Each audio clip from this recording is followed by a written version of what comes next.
잘 지내셨어요? 제가 수요 예배를 생각할 때 늘 마음에 좀 이렇게 답답함이 좀 꽤 된 것 같아요. 한 2달 정도 된 것 같은데 이렇게 예배가 만족스럽고 뭐 제 개인의 만족이 아니고요. 제 신념 가운데 이제 만족스럽고 우리가 몇 명이 모이든지 성령님의 인재가 있으면 정말 풍성하고 좋잖아요. 제가 실수를 무지하는데 아까 문에 닫다가 제 귀를 같이 닫아버렸어요. 피가 안 나게. 요즘 진짜 저도 이렇게 트렁크 닫다가 제 머리를 같이 닫고 지금 그래요. 심각한 수준인데 진짜 병원가 될 것 같아요. 그러니까 이게 트렁크 닫다 제 머리를 닫으니까 동네 아저씨가 보고 지금 어떡하냐고 병원 가야 될 것 같아요. 진짜 좀 심각해요. 아무튼 근데 그런 이제 수협에 이렇게 좀 답답함이 좀 많은 것 같아요. 계속 좀 2달 전부터. 그리고 이제 예전에 그 HTS 성령학교 때 얼마나 기도 많이 했어요, 뜨겁게. 우리 또 고등학교 할 때 얼마나 우리의 죄를 오픈하고 눈물로 함께 기도하고 김미선 집사님 그때 이렇게 막 시어머니와의 관계 이렇게 막 눈물로 오픈하고 그랬던 기억이 지금도 생생한데 요즘 이제 수요 예배가 제 마음에 너무 이렇게 차지가 않아요. 왜 그럴까 생각을 했더니 먼저는 제 스스로 이렇게 이 예배에 하나님의 은혜를 기대하고 더 성령님께 자리를 내어드리기보다는 제 스스로 그냥 이 정도 하면 되겠다. 이렇게 제 스스로 이렇게 마음에 이렇게 딱 이렇게 재단을 하고 있었던 것 같아요. 이 정도로 그냥 여러분들 피곤하고 오셨으니까 그게 주님의 뜻이 아닌 것 같다는 마음이 들어요. 저는 정말 우리 교회가 기도하는 교회가 됐으면 하는 정말 간절한 바람이 있어요.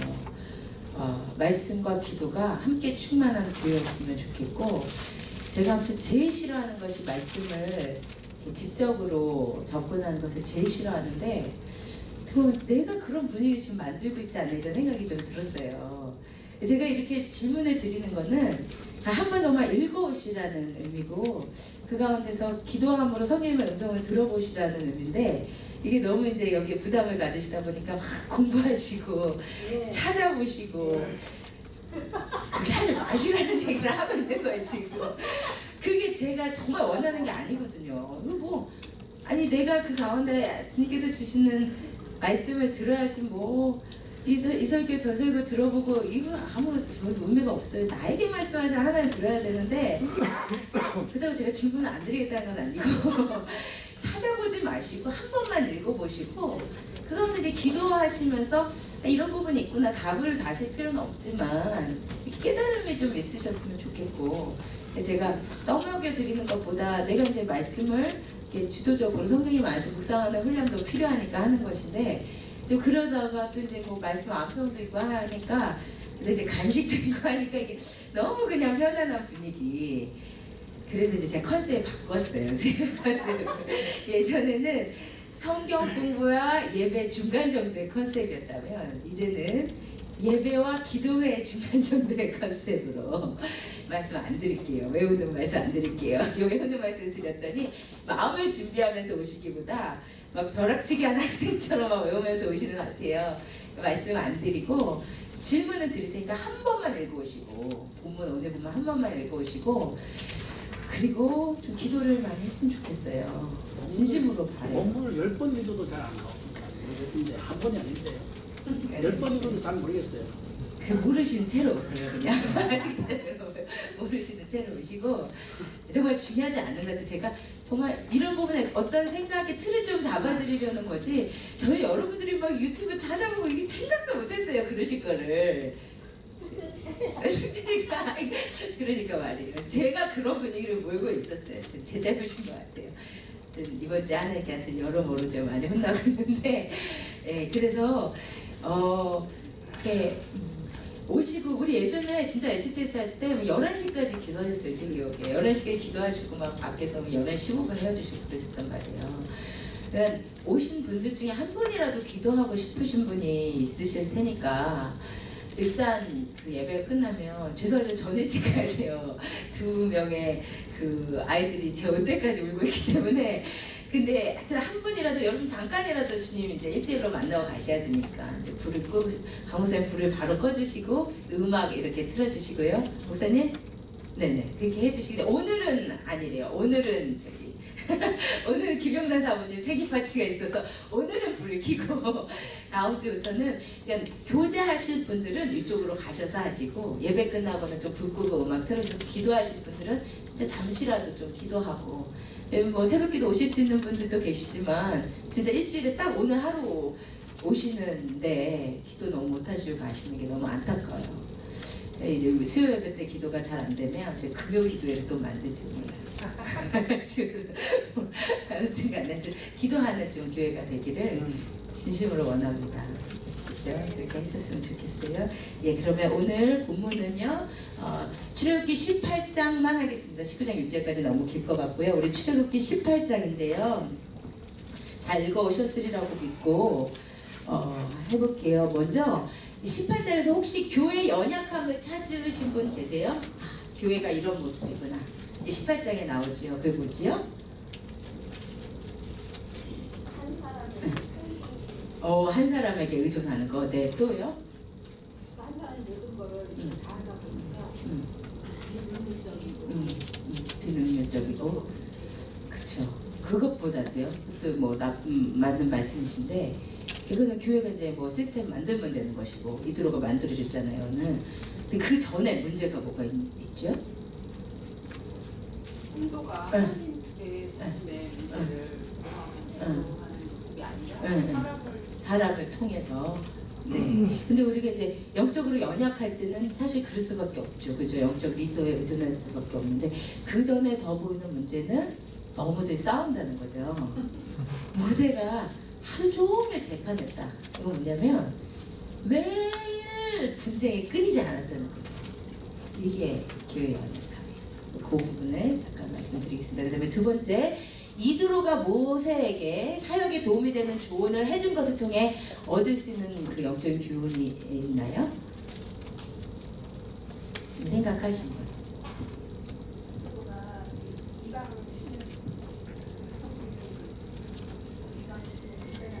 그렇죠. 네, 맞아요. 저는 천하게 되시고.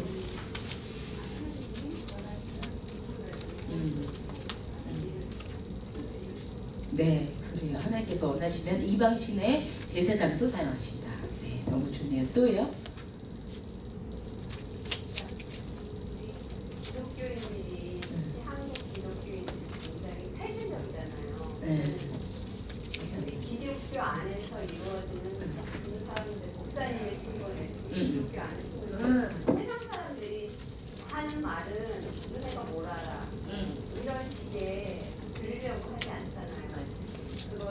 그런 걸 수용할 수 있는 지혜와 분별력이 진짜 좋은 말씀하셨어요. 네, 네, 진짜 네, 좋아요. 우리 그러면 감사합니다. 우리 해볼게요. 일단 18장을 다 이제 같이 볼게요. 출애굽기 18장.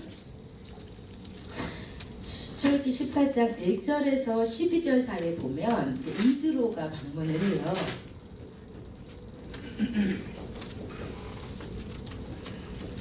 이거는 오후 때 하고 좀 더러워졌지만 누가 이렇게 깨끗이 닦으셨어요? 소집사님 소재집사님. 할렐루야.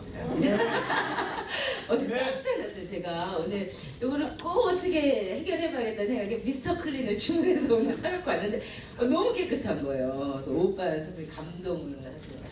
소재집사님 감동을 주시는 감사해요. 이드로가 방문을 하는데 이제 여기서 볼 게 뭐냐면 누구를 데리고 오죠?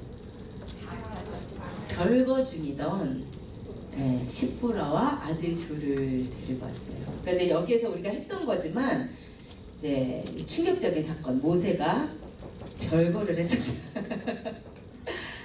근데 이게 언제 별거했었다고 했죠? 그때 다 했었죠. 언제? 애국까지 같이 가서 기적을 일으키는 중에 하도 집에서 땡땡거리니까 보냈어요. 그러니까 한 둘째 애가 한 100일 정도 꽤 큰 거예요. 근데 문제는 모세가 와이프를 찾지를 않았다는 거죠. 출애굽을 했는데 모세가 와이프를 찾을 생각을 안 해. 그러니까 오죽했으면 장인이 두 아들을 데리고 딸을 데리고 지금 이제 좀 합쳐서 살아라 하고 이제 데리고 왔다는 거죠. 근데 그 이후에도 이 모세랑 십보라의 사이가 썩 좋지는 않았던 것 같아요. 그것을 어디서 알 수 있죠? 어디서 알 수 있죠? 아내를 취하지. 네? 민수기 12장에 전거 같은 죄송해요. 좀 꺼주시죠. 아니요. 다행이다. 민수기 12장에 보면 모세가 구스여인을 취하잖아요. 그래서 이제 십보라가 그게 사망한 이후인지는 정확하지는 않아요. 근데 아무튼 뭔가 그 아내에게 채워지지 않는 게 있었던 것으로 보여요. 그래서 또 아내를 취했다는 거죠. 여기에서 다시 한번 강조하지만 믿음으로 하나 된 배우자요.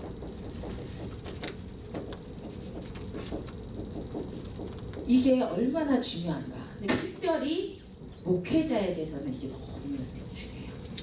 제가 뭐 요즘 이렇게 많이 소리가 들리더라고요. 이 지역에 지금 교회들이 이제 굉장히 힘든 좀 시끄럽고 뭐 어쩌고저쩌고 얘기를 많이 듣고, 근데 저는 그렇게 크고 오래된 교회들이 막 이렇게 흔들흔들 하는 게 이렇게 막 목회자 탓을 하지만 제가 목회자 입장에서 목회자가 정말 하나님 앞에 바로 서 있는 것이 얼마나 힘든지 알기 때문에, 그리고 그분들이 얼마나 힘들면 그렇게 되셨을까 이런 생각이 사실 더 먼저 들어요. 제가 정말 목회를 해보니까 저는 뭐 전도사 시절까지 합쳐봤자 지금 뭐 8년 그밖에 안 된 진짜 완전 햇병아리지만 정말 제가 봤을 때 제일 영적으로 뜨겁기 힘든 것이 목회자예요.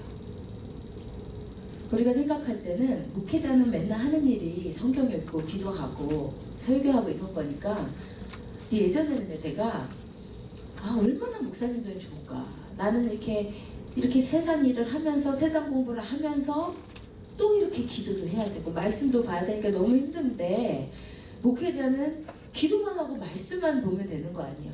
난 얼마나 좋을까 이런 생각을 했어요. 근데 제가 막상 목회자가 돼 보니까 정말 목회자는 하나님 앞에 깨어있게 거예요. 왜냐하면 이게 말씀이 성도일 때는 하나님께서 나에게 주시는 말씀으로 들었었는데 받았었는데, 이제 목회자는 이거를 가지고 내가 설교를 해야 돼요. 그러니까 성경 읽는 것이 까딱 잘못하면 하나님 앞에 선 자녀이신 자녀로서 받는 것이 아니라 설교하는 설교자 입장에서 말씀을 보게 돼요. 그러면 내 신념 가운데 말씀하시는 하나님의 그 말씀 찾기가 되게 어려워져요. 기도도 내가 하나님 앞에 그냥 철저히 꼬꾸라져서 하나님을 만나야 하는데 기도가 직업처럼 돼버려요. 설교도 무서운 것이 하다 보면 이게 직업이에요. 이거는 성경을 읽다가 옛날 같으면 이 말씀에 내가 이렇게 살지 못해 하고 하나님 앞에 꼬꾸라졌을 그 말씀에 이 부분에서는 이런 메시지 전해 이렇게 되는 거예요. 그래서 제가 정말 보니까 저는 사실 목회자가 되기 전이 훨씬 뜨거웠어요. 훨씬 하나님 사랑했었고, 그리고요 제가 정말 영혼 사랑하는 목회자가 제 꿈이었거든요. 꿈이 지금도 꿈이에요. 저는 이제 하나님께서 부르시는 그 순간부터 하나님께 약속한 것이, 하나님 내가 아프리카에서 아무도 나를 평생 아무도 알아주지 않아도 단 한 사람의 영혼이라도 목숨처럼 사랑하겠습니다. 그렇게 하나님께 결단하고 그게 하나님께 약속한 거예요, 제가. 근데 막상 목회를 해보니까 한 영혼을 천하보다 귀하게 여긴다는 거예요. 영혼을 사랑한다는 것이 정말 부단히 노력하지 않으면 안 돼요. 저는 그래서 정말 10분 그 목사님들이 정말 사실 얼마나 뭐 욕먹기 쉬운 상황이지만 저는 너무 이해가 돼요. 저도 진짜 매일같이 하나님 앞에 부단히 나아가지 않으면 직업적으로 설교하고 직업적으로 성경 읽고 직업적으로 기도하게 돼요. 영혼을 진정으로 한 영혼을 사랑하기보다 영혼을 부흥의 수단으로 사람 수로 보게 돼요. 그래서 그걸 너무 잘 알아요.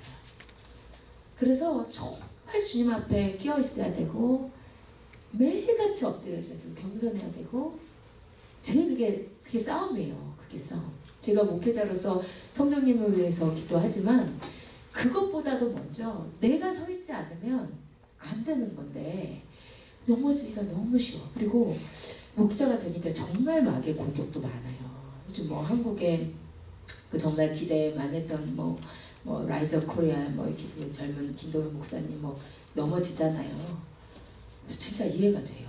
마귀의 공격이 너무 심하고 이게 목회자는 제가 보니까 뭐 육신적인 피로로 시작해서 성도님들이 훨씬 더 하시죠.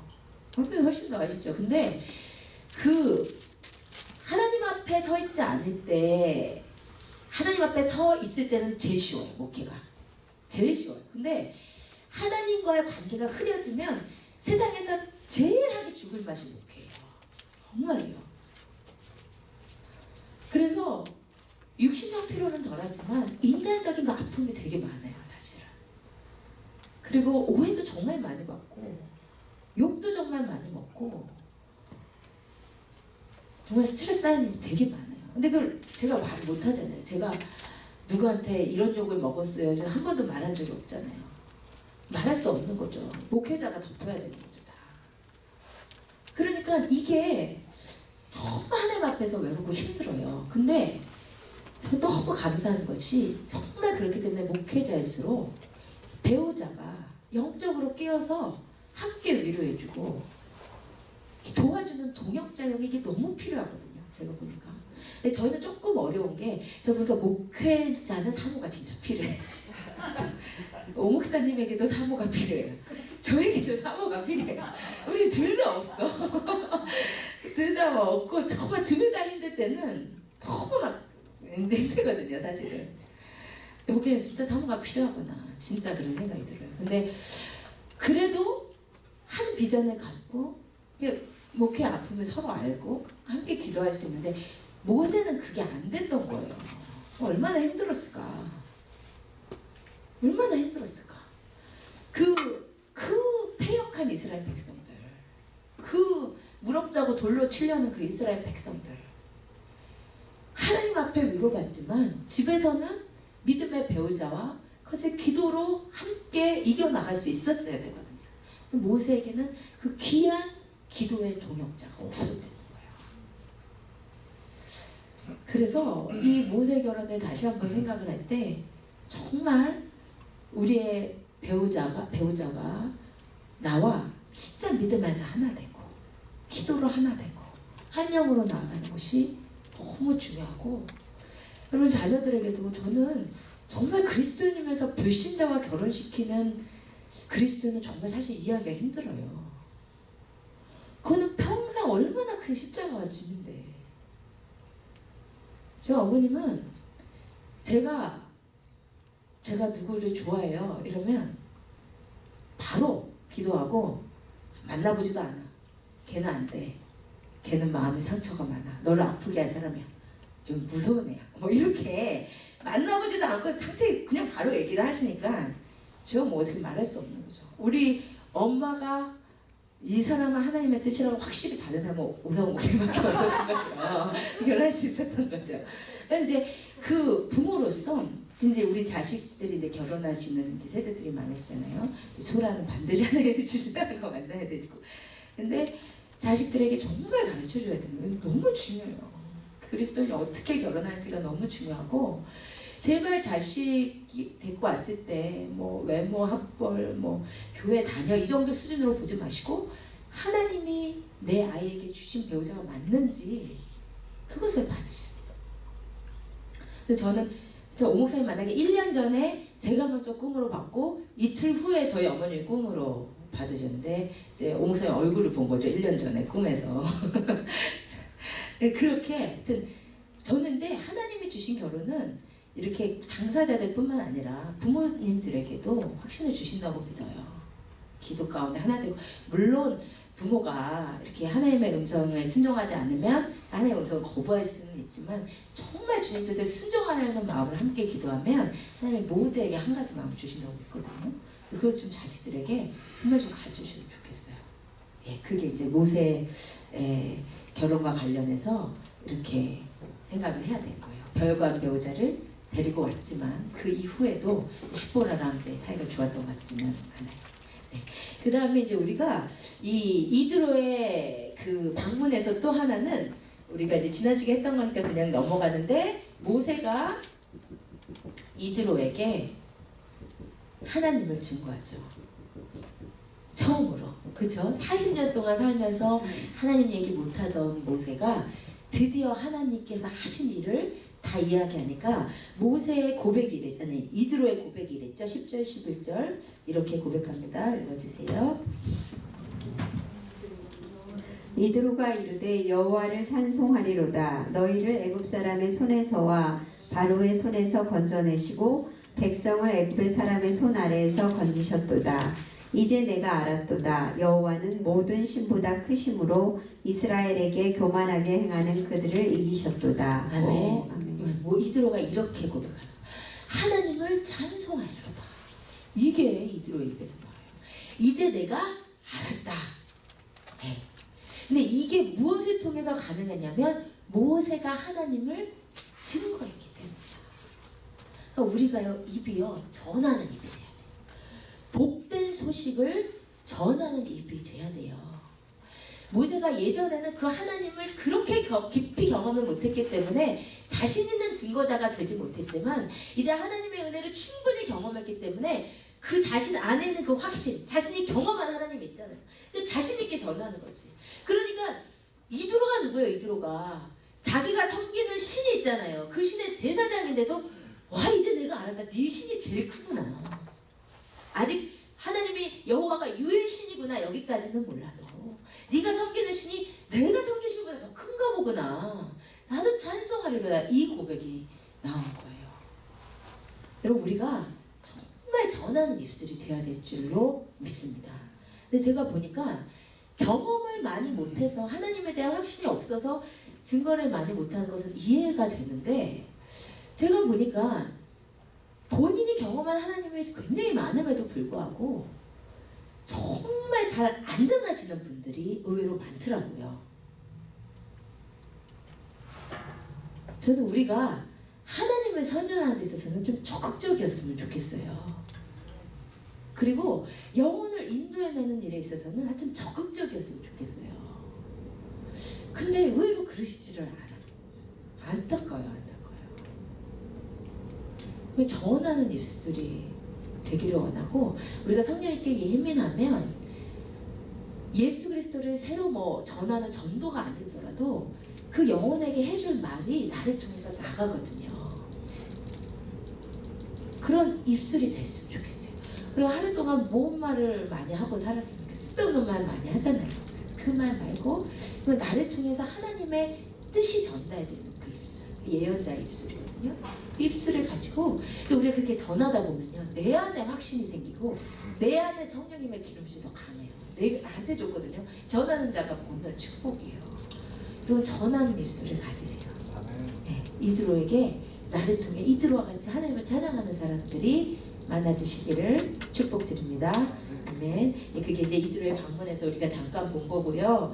그다음에 이제 두 번째는 모세가 재판을 하는 거예요. 모세 재판을 봤더니 이제 이드로가 모세한테 와서 이제 모세에게 하나님 하신 일을 듣고 이제 밥을 먹고 이제 그 다음 날 봤더니 별 할 일이 없을 거 아니에요. 이제 사회 찾아왔으니 사회가 뭐 하나 봤더니 아침부터 저녁까지 하루 종일 모세는 앉아있고 백성들은 나와서 함께 찬양하고 기도하고 하나님을 높인 게 아니라 계속 재판하고 있었다는 거예요.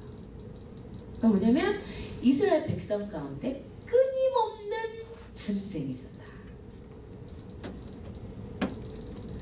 생각해보세요. 당시 그 지역의 사람들은 이스라엘 백성 하면 대단하게 생각을 했을 거라고요. 하나님이 택하신 백성, 특별한 백성들. 홍해를 가르시고 만나를 먹이시는 저 특별한 백성들. 근데 그 특별한 백성들 안에 들어가 봤더니 하는 일이 계속 서로 싸우고 있었다. 얼마나 싸움이 많았던지 매일같이 아침부터 저녁까지 보세요. 그 싸움 판결하느라 하루 종일 있었다는 거예요. 이게요, 교회의 연약함이에요. 이게 교회예요. 이게 교회. 세상 백성들은 교회하면 사랑하고 하나 되고 이런 줄 알았는데 와서 봤더니 가십이 많고 서로 싸우고 상처받고 상처 주고 그러잖아요. 그게 교회예요. 우리가 보통 이제 어떤 교회에서 이제 사람을 통해서 상처받으면 이제 저런 사람이 없는 다른 교회로 옮기죠. 그 교회는 이제 더한 사람을 기다리고 있죠. 근데 보시면 이 인간이 그런 거예요. 에? 어떤 교회도 완벽한 교회가 없어요. 이 완벽한 교회를 찾으면서부터 시험을 들기 시작하는 거예요, 사실은. 근데 이제 물론 우리가 하나님 뜻에 맞는 교회를 찾아가야 되죠. 만들어 가야 되죠, 우리가. 얘는 이제 계속 요즘 우리 이제 지역교회들이 흔들리고 어쩌고 사람들이 다 흩어지고 그런 들으면서 우리 교회는 왜 한 명도 안 와? 이런 생각이 들면서 제가 이제 깨달은 게 있어요. 우리 교회는 이 지역에서 하드코어 교회 계열에 속하는 것 같아. 너무 걱정하죠. 이거 CD를 안 만들어 주시니까 이 지역 분들이 제 유튜브 듣게 걱정하지 마세요. 말하자면 아주 좌파 저쪽에. 그래서 이제 저는 몰랐어요. 근데 많이 들어요. 요즘 이렇게 하나님 자꾸 듣게 하시는지 이 교회가 이렇다, 저 교회가 들었다, 이 교회에서 저 교회로 이제 날래 얘기 들으면서 그래요. 그래요. 우리 교회 한 번도 안 오던데요. 보니까 우리 교회는 그냥 가볍게 쇼핑하기에는 너무 부담스러운 교회. 근데 제가 가만 생각해 좋은 것 같아요. 저는. 그래서 이제 오늘 그 같은 난리난 교회 한 분이 이제 그 교회 다니시는 한 분이 목사님이 진짜 편하신 거고 목사님 교회가 진짜 좋은 교회예요. 그렇게 그 말 많은 사람들 왔다 갔다 이렇게 해놓으면 목사님도 힘들고 교회도 힘들고 목사님 이렇게 하시던 대로 이렇게 소수 정예를 양성하시라고. 네, 아멘. 진짜 저는 믿어요. 그렇게 생각이 들어요. 하여튼 제가 하여튼 이 지역 있는지도 오래됐고 잘 모르기는 하지만 있는지도 오래 안 됐고 잘 모르기는 하지만 그래도 우리 교회는 좀 이렇게 좀 뜨거운 교회 그 정도 이제 고상하게 좋은 표현인데 좋은 것 같아요. 그리고 저는 이제 항상 한 곳에서도 이렇게 신앙생활 했기 때문에 물론 이제 또 다른 이제 조용한 교회에서 다니신 분들 충격적이실 수 있는 것 같아요. 충분히. 근데 그래도 색깔이 없는 것보다는 색깔이 분명하게 좋지 않은가 생각이 들고 이 색깔에 근데 이제 보니까 하여튼 우리 교회는 아무나 안 와. 제가 아무나 생각을 해봤어요. 정말 다른 교회에서 웬만한 교회 갈 수 없는 분들 아니면 하나님이 기가 막히게 일로 인도하신 분들 이런 분들 있잖아요. 그리고 정말 근데 오실 분들은 오게 하죠. 네. 이 교회를 통해서 은혜 받게 하실 분들은 은혜 받게 하나님 보내시더라고요. 별 상황과 환경에 다 연출을 하셔서라도. 그러니까 하여튼 내가 할 일은 한 영혼을 천하보다 귀하게 여기고 목숨을 거는 거 한 영혼을 위해서 주님 단점에서 저는 그게 이제 맞는 것 같고 좋은 것 같아요. 저는 이제 우리 교회가 좀 부담스러운 교회인 것이 그게 부담스럽지는 않은데 부담스러워요. 좋은 것 같아요. 그리고 이제 저는 가던 대로 쭉 갈 것이고 조금 더 하드코어로 갈 것이에요. 저는 이렇게 인간이 편안한 교회 말고 하나님 영광 받으시는 교회가 정말 됐으면 좋겠어요. 저의 한은 이렇게 폭발적인 부흥이 없는 것이 한이 아니고 하나님이 원하시는 교회가 되지 못하고 있는 것이 아닌가. 그게 제 마음의 짐과 슬픔이에요, 사실은. 이렇게 외적인 부흥이 많지 않은 것이 힘든 게 아니라 이렇게 내적인 열매가 너무 적지 않은가. 교회 가운데 더 변화가 있어야 되는데 변화가 너무 없는 건 아닌데 여기서도 조금 저기서도 조금 이게 아닌가. 제가 봤을 때 확 뒤집어야 되는 분들이 계신데 저부터 근데 그런 아픔이에요 제 마음은. 아무튼 교회는 완벽하지 않고 언제나 우리를 찌르는 자들이 있어요. 그리고 싸움이 있어요. 그나마 우리 교회 정말 적은 거죠, 그죠? 정말 뭐 좀 이제 뭐 우리 가운데 지금 뭐 말이 거치다든가 행동이 양채 같다던가 뭐 근데 이 정도는 어디나 있는 거죠. 너무 그런 거 이제 마음 상하지 마세요. 딴 데 가도 이런 분들은 평균적이라고 저는 이제 믿어요. 그리고 이제 우리가 그 안에서 지어져 가면 되는 거니까. 그리고 이제 우리 가운데는 그 부족함들이 주님의 사랑 안에서 이렇게 가리워져 가고 사랑 안에서 용납되어 가고. 그리고 저는 우리 교회가 정말 이 지역에서 약한 분들, 교회에 가도 별로 주목받지 못하는 분들, 다른 교회에서 적응 못하시는 분들이 오셔서 사랑받으시는 교회가 됐으면 좋겠어요. 정말 그랬으면 좋겠어요. 그리고 뭐 학벌 좋고 뭐 그런 분들은 다 다른 교회 뭐 잘 다니시잖아요. 나도 괜찮은데. 네, 그런 분들 말고 정말 마음으로 환영되는 분. 저는 이렇게 오늘 또 오후에 새로 한 분이 오셨는데 아픈 마음, 아픈 부분이 있으시대만 저런 분들 바로 우리 교회는 아무튼 육신과 마음이 아프시고 주님이 없이는 지금 갈 곳이 없는 분들, 그리고 참 이 지역에서 적응 못하시고 성격도 유난하시 이런 분들이 오셔서 사랑받으시고 적응하시고 깨지시고 정말 그런 교회 됐으면 좋겠어요. 그래서 하나님 기뻐하시는 교회, 그런 교회 정말 만들기를 소원합니다. 여러분들 같이 소원하시고 이왕 하드코어 교회 인버브 되신 거 하드코어로 주님 사랑하시고 하드코어로 기도하세요. 뭐 누구 눈치 보겠어요. 이제 우리 기도의 집 그 광고도 이제 9월부터 나갈 텐데 하여튼 유난한 길을 가는 거죠. 너무 감사해요. 기도할 분들 한 분이라도 오셔서 기도하시고 하여튼 이 지역에 다른 교회도 다 정말 하나님 주신 영성들을 잘하고 있지만 또 하나님이 또 주신 우리 교회에만 주신 또 영성이 있으니까 그것을 놓치지 않고 가기만 한다면 그게 하나님 기뻐하시는 길이라고 믿습니다. 아멘. 아무튼 간에 교회는 연약해요. 계속 재판을 해야 되는 그런 상황이 됩니다.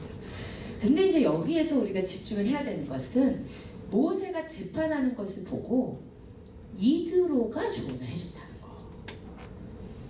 이 말씀드린 대로 이 이드로는 하나님을 믿는 사람이 아니죠.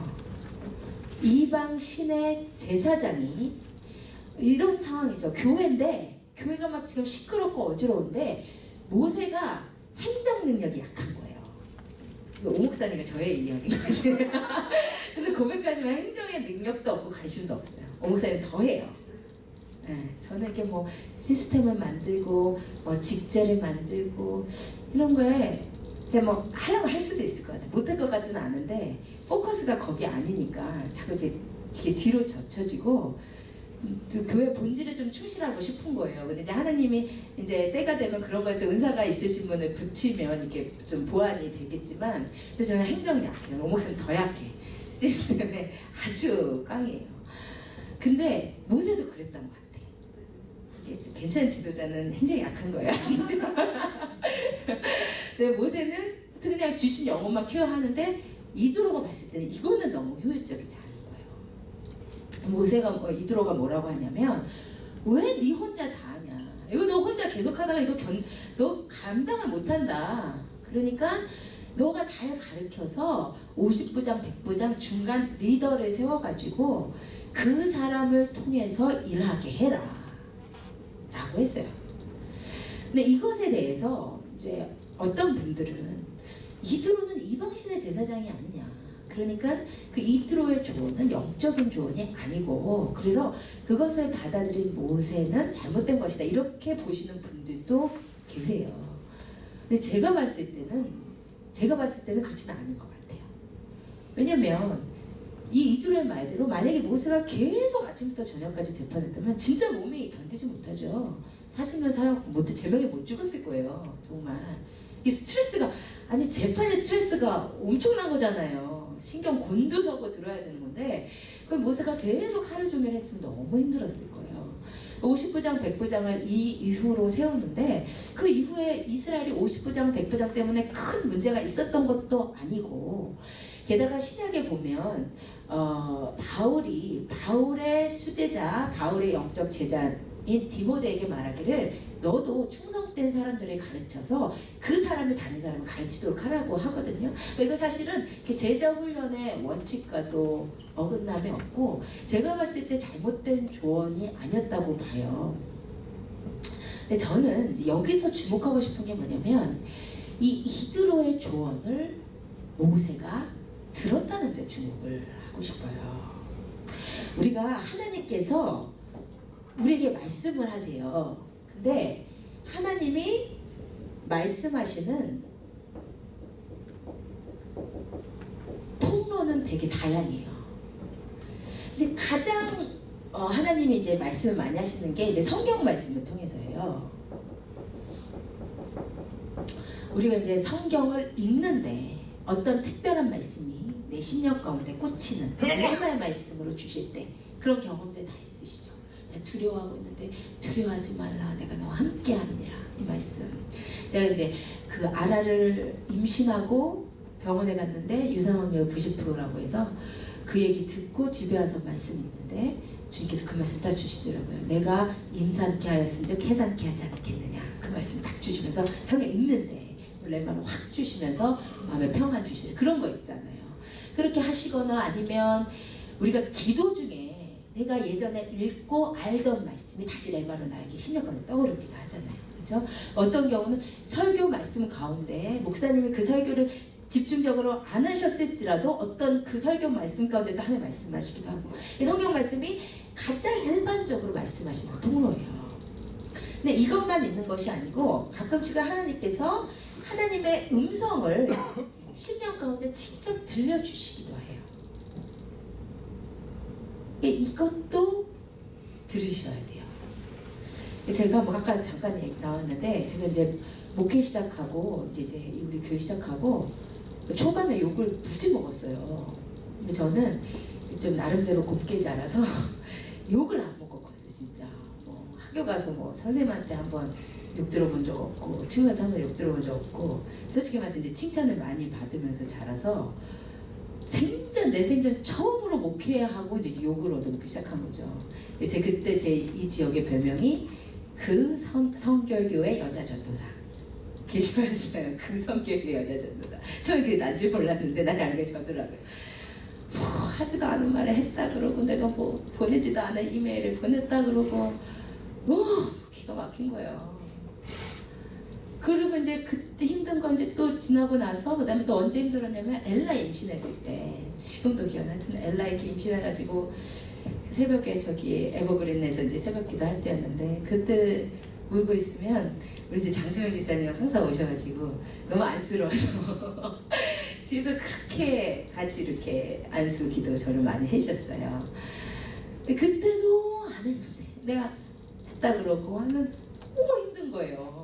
그 욕먹는 게 너무 힘들었어. 그래서 새벽에 오면서 주님 왜 이렇게 나에게 욕먹습니까? 내가 뭘 잘못했는데 이렇게 욕을 먹으면 너무 힘들어요. 그때 주님께서 신역 가운데 정말 강하고 이제 그 잔잔한 음성으로 내 이름을 위하여 너의 이름을 욕되게 하라 이러시더라고요. 그때 제가 깨달은 게 뭐냐면 내가 주님을 위해서 다 버리고 간다고 했는데 한 가지 안 버리고 뭐 더 있었겠지만 그 당시에 제가 정말 못 버리고 있었던 것이 그 내 명예 그걸 못 버렸던 거예요. 그래서 저는 예수 이름 내가 목회하면서 주님 따라가면서 욕을 먹는 것이 나한테 그렇게 힘들었던 이유는 여전히 그 내 이름 내 명예 이게 너무 중요했던 거예요. 그래서 내가 이런 얘기를 했다니까 저는 처음에는 그냥 가서 저 그런 얘기 한 적 없어요. 막 이렇게 변호하고 다니고 싶더라고요. 근데 제가 깨달은 게 아무도 제 말을 믿어주지 않는다는 걸 알았어요.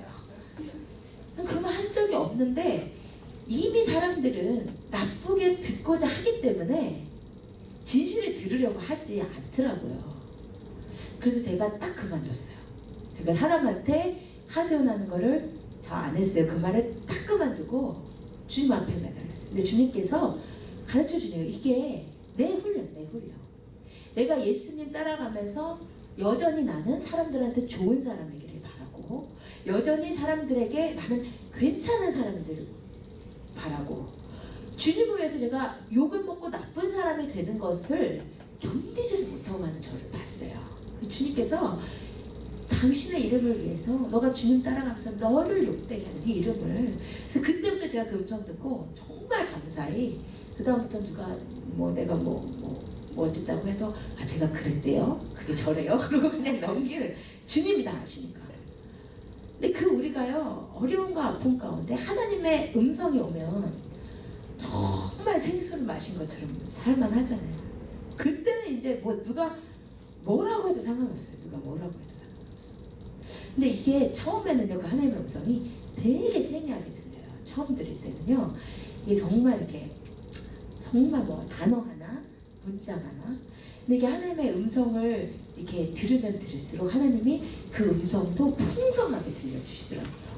근데 이번에 그거를 경험을 특별히 했어요. 제가 한 2주 전에 새벽기도에 나눴었는데, 제가 같은 요즘 너무 내가 이제 목회를 너무 잘 못하는 것 같아서 내적인 열매도 없고 외적인 부흥도 이렇게 없는 건 아니지만 폭발적이지 않고, 그래서 제가 내가 하나님 앞에 정말 뭔가 문제가 있는 것이 아닌가, 그걸 놓고 정말 너무 힘들었어요. 그래서 2주 전 토요일 밤에 애들을 재워놓고 막 이제 거실에서 울면서 기도를 하는데, 정말 하나님이 막 말씀을 해주시는데 진짜로요, 폭포수같이 말씀하시죠. 폭포수같이. 제가 그 기도하기 전까지는요, 나는 막 자기 비하 있잖아요. 그게 되게 심해요. 교만해서. 그래서 이제 주일날 겸손해져서 나누겠지만, 교만한 만큼 자기 비하가 되게 심해요. 저는 이제 뭔가 일이 제대로 풀리지 않을 때 그 내 자신을 욕해야 마음 편한 거 있잖아요. 너는 하여튼 그런 거 있잖아요. 내 스스로를 깎아내려야 마음이 편한 건데, 그게 겸손이 아니고요, 그게 이제 교만한 모습이거든요. 근데 제가 그 기도하기 전까지 그랬어요. 기도하기 전까지 하나님, 나 같은 것이 목회를 하겠다고 이렇게 해야 마음이 편하니까, 나 같은 것은 집에서 애나 키워야지.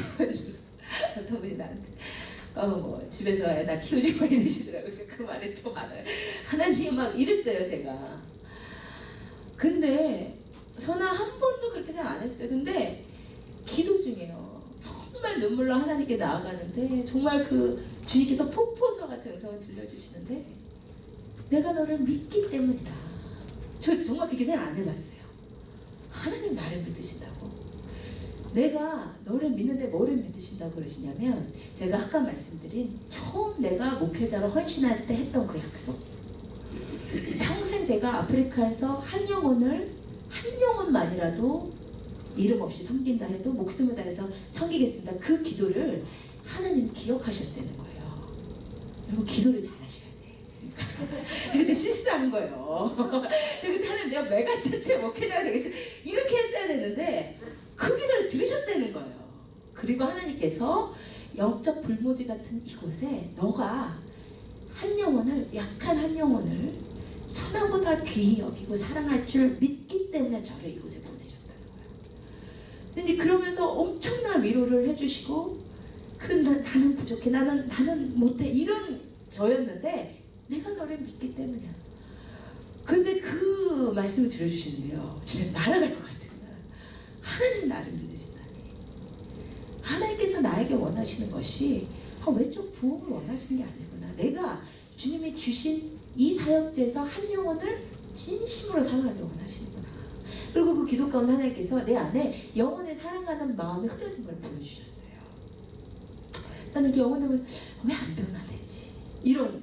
근데 그게 내 안에 사랑하는 마음이 없어진 거예요. 그래서 너가 정말 우리 교회 가장 약하신 분, 아무도 주목하지 않는 그분을 진심으로 사랑하는 하나님, 그걸 보시더라고요. 근데 그날 밤에 진짜 얼마나 진짜 폭포수 같이 말씀해 주시는지 그 하나님과의 데이트가요. 너무 좋아요. 저는 진짜 막 저는 시간 개념이 없어지더라고요. 진짜 하나님이 그렇게 말씀하시니까 나중에 시간 봐도 이게 시간 개념이 전혀 없었던 거예요. 그렇게. 그래서 우리가요 정말 힘들 때 하나님의 음성만 들으면 이렇게 돌파가 일어나잖아요. 그래서 그러고 나서 그냥 너무 그냥 날아갈 것 같은 거예요. 여러분이 너무 사랑스럽고 뿅뿅 진짜로요. 진심으로 사랑하는 진짜 하나님 이걸 보시고 저는 그 전까지는 하나님 내가 하는 노력들이 다 쓸데없습니다. 내가 애들 책 한 권을 사실 여유롭게 못 읽어줘 보거든요. 맨날 니네 알아서 놀아 하고 맨날 나 설교 준비한다고 이게 너무 쓸데없는 노력같이 느껴졌었어요. 근데 하나님이 그게 쓸데없는 것이 아니고 하나님을 보고 계신다는 거예요. 모든 그 갈등 가운데 그냥 다 풀리는 거예요. 날아갈 것 같더라고요. 그 하나님의 음성을 들으면 우리 삶에 있어야 돼요. 아멘. 여러분 그러니까 하나님의 음성 듣기를 원하셔야 돼요. 네. 하나님께서 우리에게 말씀하신 하나님. 그러니까 하나님께서 음성으로도 들려주시고요. 세 번째는 꿈이나 환상으로도 되게 많이 말씀하시거든요. 이런 경험도 있으시죠? 꿈이나 환상으로. 저는 되게 많아요. 환상을 아주 정확한 환상을 본 것은 한 번밖에 없는데 저는 꿈은 정말 하나님이 정말 꿈으로 많이 인도를 해주셨어요. 근데 심지어 어떠냐면 하나님 제가 이제 대학원 다닐 때 그 학교 연구소에서 이렇게 연구비 나오는 걸로 생활을 하니까 너무 이제 돈이 모자라서 한 400만 원 정도가 정말 딱 필요해졌는데 대학원 정도까지 됐는데 부모님한테 손 빌리기도 그렇고 하나님 그 물질의 주관자 되신 하나님 저 400만 원 필요해요. 그런 잠을 잤어요. 딱 꿈에 제가 저희 이제 지도 교수님이 그때 저희 대학교 총장이 되셨었거든요. 제가 총장실에서 조교를 하고 있는 거예요. 꿈에.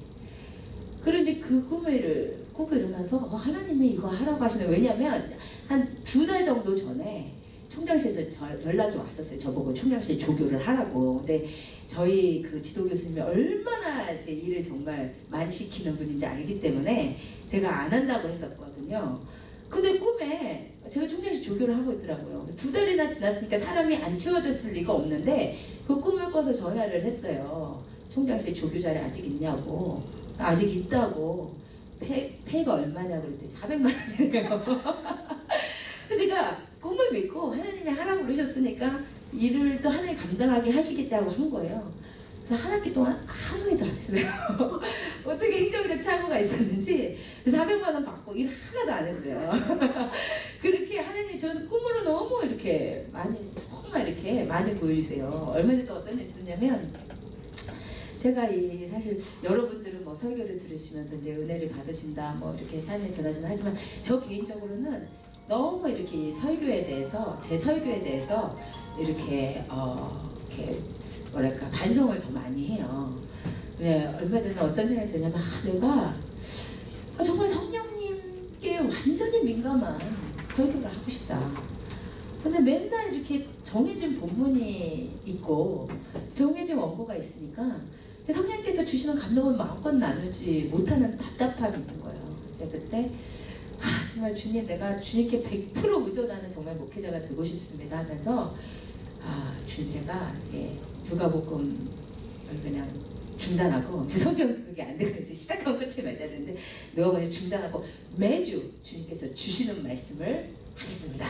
결단하고 잠을 잤어요. 그날 꿈을 꾼 거예요. 근데 우리 예배 장소인데 이렇게 앉아있잖아요 보통. 근데 그 꿈에 제가 원성도님들 이렇게 거꾸로 앉으라 그러더라고요. 그래서 이게 제가 그 강단이 절로 가고 원성도님들이 거꾸로 앉은 거예요. 그리고 이제 내가 설교를 하려고 하는데 꿈에 도저히 무슨 부분에 설교를 해야 될지를 모르겠는 거예요. 그래서 막 당황하다가 꿈을 깼어요. 그때 특징적인 게 우리 이만식 권사님이 누가복음을 이렇게 사마시 은혜를 많이 받으셔서 그런지 이만식 권사가 계속 기다리는 거예요. 설교하는데 무슨 부분을 해야 될지 모르고 깬 거예요. 그때 제가 이제 해석이 되기를 나는 하나님께 내가 이제 성령께 민감하고 싶어서 확 바꿔보려고 했는데 그거 하지 말라 그러시는 것 같더라고요. 그래서 내가 그게 아니라고 말씀을 하셔서 이제 그냥 이제 쭉 계속 지금까지 온 거죠. 그런 식으로 하여튼 뭐 생각만 한 것도 하나님 이렇게 잠깐 기도한 것도 기가 막히게 같은 꿈으로 많이 보여주셨어요. 꿈과 환상을. 그리고 또 하나님께서 말씀하신 되게 중요한 통로가요. 그다음 네 번째는 내적 확신과 평화. 이제 요거를 받기 시작하면 하나님의 음성을 이제 들어가거든요. 그러니까 하나님 이걸 할까요? 저걸 할까요? 이렇게 했을 때 하나님께서 한쪽으로 딱 이렇게 평안한 마음을 모시고 다른 쪽으로 이렇게 무겁고 이제 힘든 마음을 주시고 그런 거 있잖아요. 그게 이제 응답을 분별하는 첫 시작이거든요. 그렇게 또 하나님이 하세요. 그 다음에 이제 다섯 번째는 환경을 통해서 또 말씀 정말 많이 하세요. 그러니까 환경에 민감해야 되죠. 하나님께서 여시는 길과 닫으시는 길. 그 다음에 이제 여섯 번째가 주위 사람의 조언이에요. 그런데 제가 오늘 말씀드리고 싶은 거는 뭐냐면 이 여섯 가지 그리고 더 그 위에 더 있죠. 그 모든 것에 오픈되어 계셨으면 좋겠어요. 그 무슨 말이냐면 직접 이렇게 하나님께만 이렇게 계시가 열려서 하나님께 감동을 받으시고 음성을 들으시고 하시는 분들은요. 요걸 좀 무시하는 경향이 있어요. 요 부분. 그리고 요거를 정말 안 들어보신 분들은 또 요 부분을 또 배제하고 인정하지 않으시는 분들이 계세요. 그래서 저는 여러분에게 정말 권면드리고 싶은 것은 주님이 말씀하시는 통로는 다양해요. 그 모든 것에 가능성을 오픈하시고 하나님의 음성을 들으실 줄을 아셔야 돼요. 그래서 저는 모세가 어떤 면에서 위대하다고 생각하냐면 모세는 이 부분에 있어서 타의 추종을 불허하는 사람이었죠. 하나님과 사람 친구와 친구가 대면하듯이 말했던 사람이에요. 그런데 그 모세가 이것도 들을 줄 알았다는 거예요. 이방신의 제사장인데도. 근데 이 모세와 같은 마음을 가진 사람들이 되게 드물어요. 요거를 잘 들으시는 분들은요, 직접 이렇게 하나님께 감동을 받고 이렇게 그런 분들은요, 다른 사람의 음성을 하찮게 여겨요. 그런데요, 이드로는 어떤 사람이냐면 모세처럼 하나님을 알지는 못하지만 상식과 인생 경험을 비추어 봤을 때 모세보다 훨씬 나은 사람이거든요. 그 사람은 인생 경험도 많고 연륜도 많고 이방신의 제사장으로서 이런 시스템을 많이 해본 사람이야. 그러니까 보는 눈이 있는 거죠. 그러면 그 사람을 통해서도 배울 게 있는 거예요. 그런데 자기가 직접 하나님께 뭐 감동을 받고 음성을 듣고 이러다 보면 사람이 영적으로 교만해지면 다른 사람의 말은 귀에 안 들어. 영적이지 않은 사람이야. 그냥 기도도 안 하는 사람. 이렇게 된다니까요. 여러분, 우리가 신앙생활에 있어서요, 하나님의 역사를, 하나님의 계시를 무시하고 상식과 경험에 의존하는 것은 문제지만, 그렇다고 하나님의 직접 계시만을 바라고 상식과 경험을 무시하는 것도, 제 똑같은 말이네, 지금 말 잘했네요. 상식과 경험을 무시하는 것도 위험해요. 아시겠죠? 어떤 사람은 자기의 상식과 경험에 갇혀갖고 하나님이 하시는 초자연적인 역사를 인정을 못해. 그것도 깨야 되지만 어떤 사람은 그 초자연적인 역사만 붙들고 사람의 상식과 경험을 무시한단 말이에요. 이것도 굉장히 위험한 거예요. 모세는 정말 이 귀한 하나님의 하나님의 음성은 누구보다 민감하게 들으면서도 다른 사람의 조언, 어른의 조언, 더 경험 있는 사람의 조언에 귀를 기울일 줄 알았다. 이게 가능했던 이유는 모세는 민수기 12장 6절에 봤더니 모세는 지면의 모든 사람에 비해서 온유함이 승했대요. 그래서 이 온유하다라는 단어는 원어가 겸손하다는 뜻이에요. 그러니까 모세는 정말 겸손했기 때문에 이렇게 가능한 거예요. 겸손한 사람은 듣는 마음이 있어요. 듣는 마음. 요 얘기만 하고 마칠게요. 우리가 보통 솔로몬이 하나님께 구한 게 뭐라고 하죠? 지혜라고 하죠.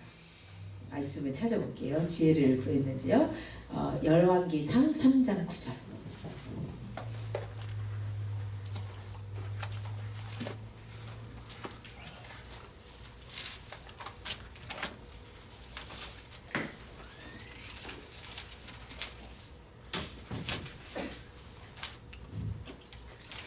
예, 열왕기상 3장 9절 읽으시겠습니다. 시작. 누가 주의 이 많은 백성을 재판할 수 있사오리이까 듣는 마음을 종에게 주사 주의 백성을 재판하여 선악을 분별하게 하옵소서. 아멘. 뭘 구했어요? 아직도 지혜를 어떻게 해요? 듣는 마음을 구했어요. 이게 옛날 번역에는 지혜로운 마음이라고 되어 있어서 우리가 지혜를 구했다고 하는데, 이거는 제 그 번역이 조금 미흡했었고, 원래는 원문이 쉐마 레브해서 들을 줄 아는 마음을 구한 거예요. 근데 이게 사람의 말을, 하나님의 음성을 들을 줄 아는 게 이게 understanding도 해당이 되기 때문에 이제 이해하는 마음에서 이제 지혜로운 마음으로 번역을 했는데, 이게 이제 그러다 보니까 이제 지혜 했는데 이게 조금 옳지는 않아요. 그러니까 솔로몬이 구했던 건 뭐냐면, 왕이지만 겸손히 하나님의 음성을 들고 겸손히 백성의 말을 들을 줄 아는 듣는 마음을 구했던 거예요. 그게 하나님의 마음에 합했어요. 그럼 우리가요, 듣는 마음이 있으면 사람이 지혜가 있어야지. 근데요, 듣는 마음이 있으려면 겸손이 있어야 돼요. 겸손한 자가 들을 줄 알아요. 듣는 자가 지혜가 있어요. 우리 가운데 듣는 마음이 있었으면 좋겠어요. 저는 여러분이 이렇게 매일의 삶 가운데서요, 요즘 여러분에게 특별히 말씀하시는 하나님의 레마의 말씀이 있어야 된다고 믿어요. 그게 은혜 가운데 있는 증거예요. 제가 여러분에게 하나님께서 어떤 부분에 대해서 말씀하세요 하면, 하나님이 요즘 저희 교만에 대해서 말씀하셔요, 이런 얘기 할 수 있어야 돼요. 근데 요즘 하나님이 나에게 뭐라고 하시는지 전혀 모른다 이거는요, 하나님과의 살아있는 관계가 없다는 증거거든요. 이건 하나님 말씀하신 하나님이니까. 근데 우리가 듣는 마음이 되면요, 하나님 앞에 겸손한 마음이 되면 하나님의 말씀을 들을 수가 있어요. 그리고 겸손히 듣는 마음이 되면 사람들을 통해서 들려주시는 하나님의 음성과 조언도 우리가 수긍할 수 있어요. 그런 겸손한 힘이 있었으면 좋겠습니다. 우리가 듣는 마음이 있었으면 좋겠어요. 우리의 눈이 열리고 귀가 열려서 주님이 주시는 마음, 주님이 주시는 음성, 그 통로가 어떻든지 간에 들을 수 있는 영적으로 깨어있는 자들, 계시가 열리는 자들이 되기를 원합니다. 그러면 우리 이 시간 함께 일어나셔서 찬양하십시다.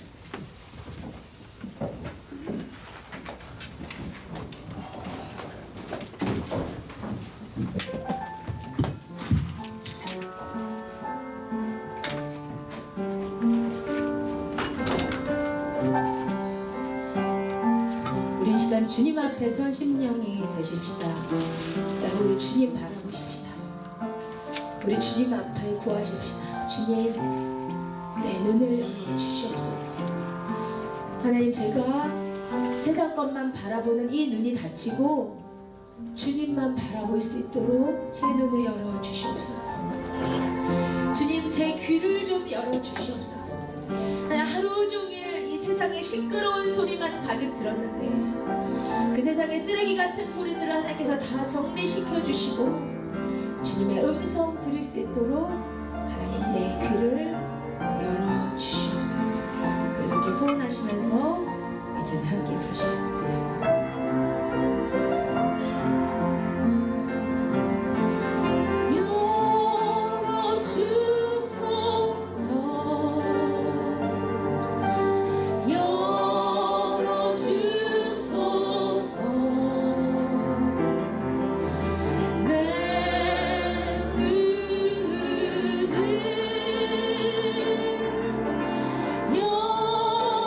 주소서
바라볼 수 있도록 주님 바라볼 수 있도록 열어주소서 열어주소서 열어주소서 열어 내 귀를 열어주소서 내 귀를 열어주소서 주여 열어주시옵소서 열어주소서 내 마음을 열어주소서 내 마음을 열어주소서 열어주소서 열어주소서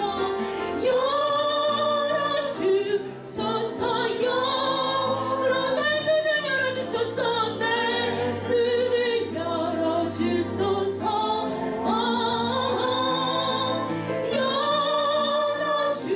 열어주소서 내 마음을 열어주소서 내 마음을 열어주소서 열어주소서 주님 바라보십시다 열어주소서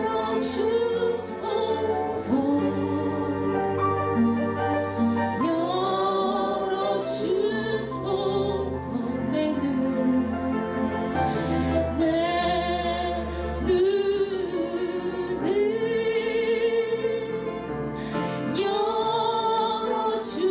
열어주소서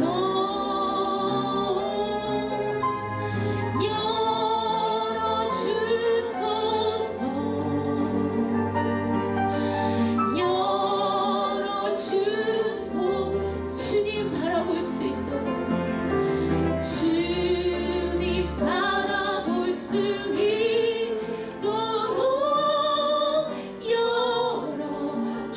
열어주소서 하며 우리 시간 찬양하시고 기도하실 때에 주님 하나님 내 눈을 열어주셔서 주님의 아름다운 얼굴을 보게 하여 주시옵소서 하나님 내 눈을 열어주셔서 주님의 거룩한 보좌를 보게 하여 주시옵소서 주님의 영광스러운 임재를 볼 수 있는 눈을 열어주시고 하나님 주님의 사랑의 음성을 들을 수 있는 귀를 열어주셔서 하나님 세상의 적대와 판단의 소리가 끊기고 주님의 위로하심과 평안과 사랑의 소리가 나를 주도하게 하여 주시옵소서 이렇게 소원하시면서 함께 기도하시겠습니다. 아버지 하나님 이 시간 주님 바라봅니다. 하나님 이 시간 우리의 눈을 열어주시옵소서.